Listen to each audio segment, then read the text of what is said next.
Hello, and welcome back to Speak English Daily. Hi, everyone. We are very happy to see you here today.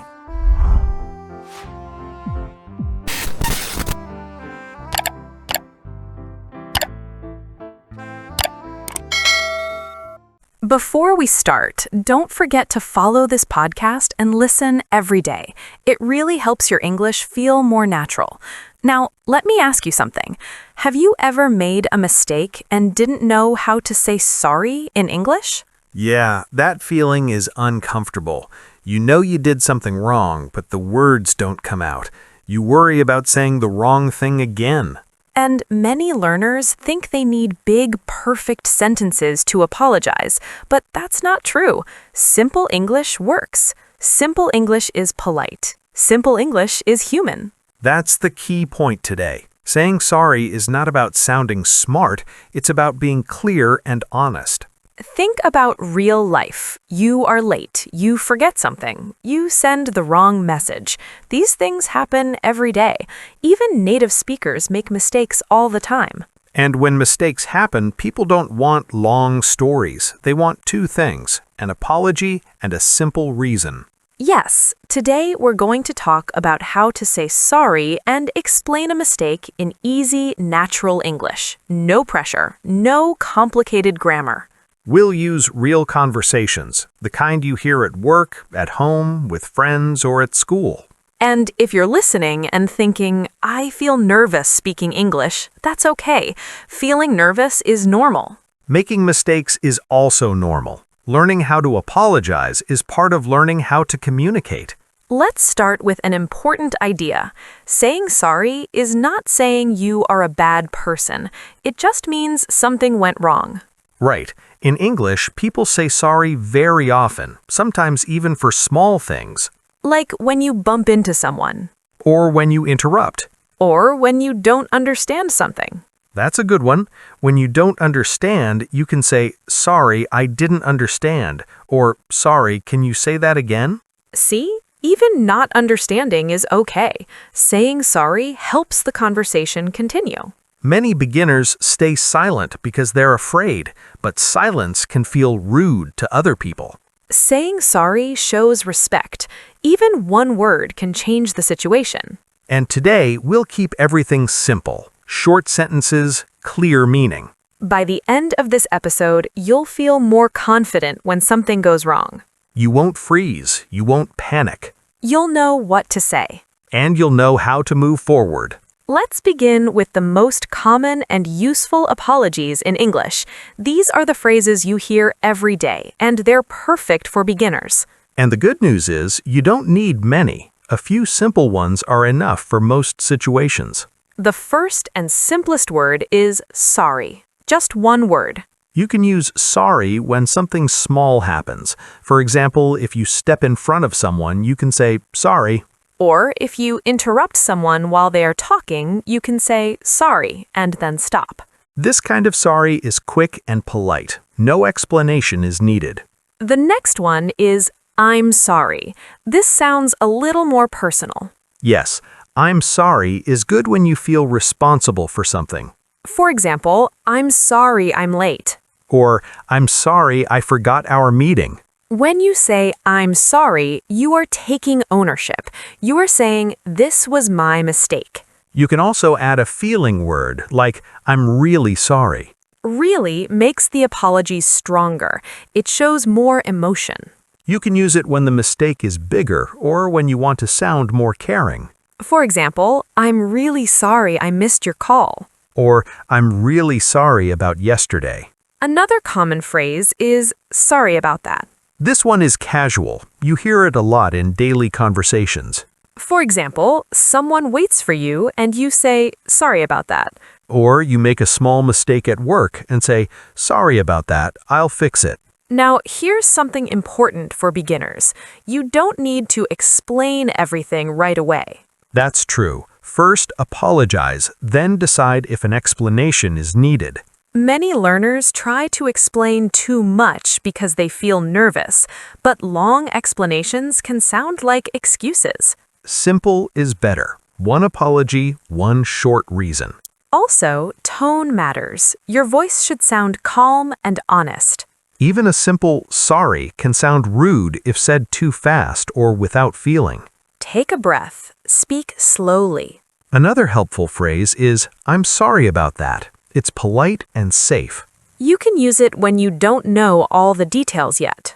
For example, a customer is upset and you say, I'm sorry about that. Let me check. This shows respect and willingness to help. Now let's talk about when you don't understand something. This is very important for learners. When you don't understand, you can say, sorry, I didn't understand. Or, sorry, can you repeat that? You're not saying you made a big mistake, you're just keeping the conversation going. And people usually respond kindly. Remember, saying sorry in English is normal. It doesn't mean weakness. It means you are engaged and polite. These basic apologies will cover many situations in your daily life. And once you're comfortable with them, you can start adding simple explanations. Now let's put an apology and a reason together.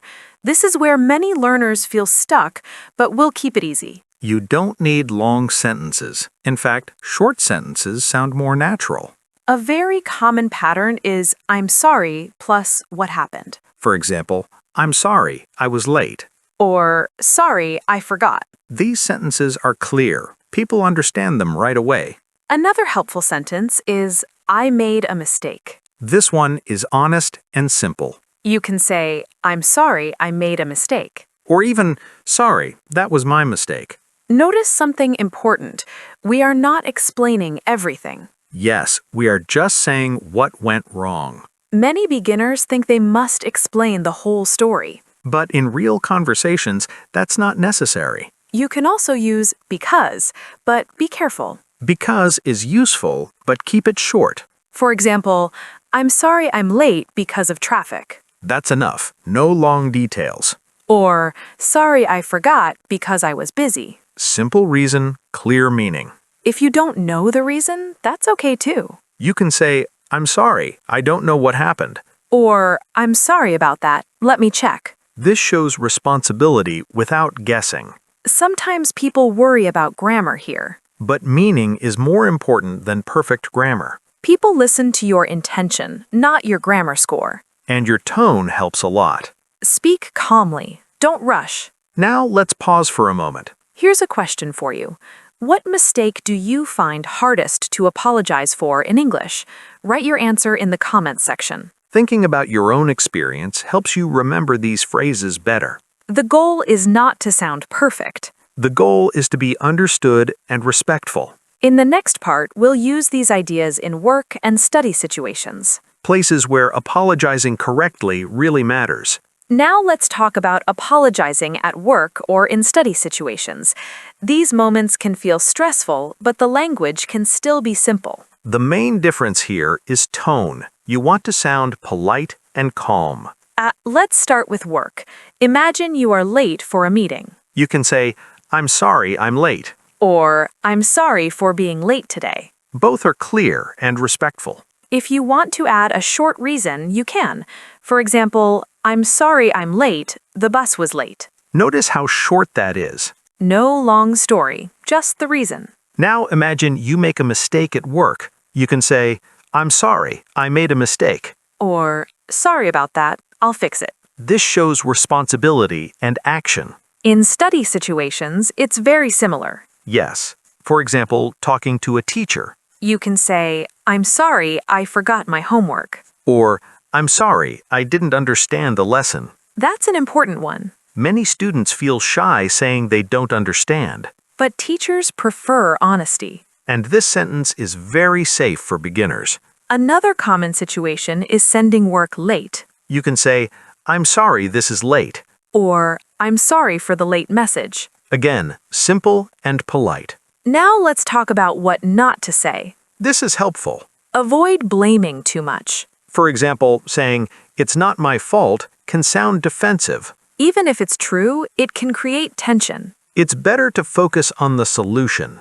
Also, avoid very emotional language at work. Keep it professional and calm. Here's another helpful phrase. Go ahead. I'm sorry about the confusion. That's a good one. You can use it when there is a misunderstanding. And it doesn't blame anyone. When you don't understand instructions, you can say, "Sorry, can you explain again?" This shows you want to do things correctly, Remember, apologizing at work or school is about respect. not about feeling small. Simple English works in serious situations too.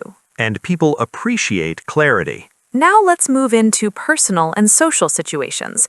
These are the moments with friends, family, and people you know well. And even though these situations feel more relaxed, apologies still matter. Let's start with friends. Imagine you forget to reply to a message. You can say, "Sorry, I forgot to reply." Or, "I'm sorry I didn't answer earlier." Both sound natural and friendly, You don't need to be very formal with friends. but you still need to be honest. If you are late meeting a friend, you can say, "Sorry, I'm late." Or, "I'm really sorry I kept you waiting." That shows care. Now let's talk about family. Family situations can be emotional. Yes, and tone becomes very important. You can say, "I'm sorry I didn't mean to upset you." Or, "I'm sorry about what I said." These sentences focus on feelings. You are not arguing, you are calming the situation. With neighbors or people you don't know well, keep it polite. For example, "Sorry about the noise." Or, "I'm sorry if I disturbed you." That's a good phrase. Notice the word if. It sounds gentle and respectful. Sometimes you break something by accident. That happens. You can say, "I'm sorry, it was an accident." Or, "I'm sorry, I didn't see it." These are honest and simple. Now let's talk about reactions.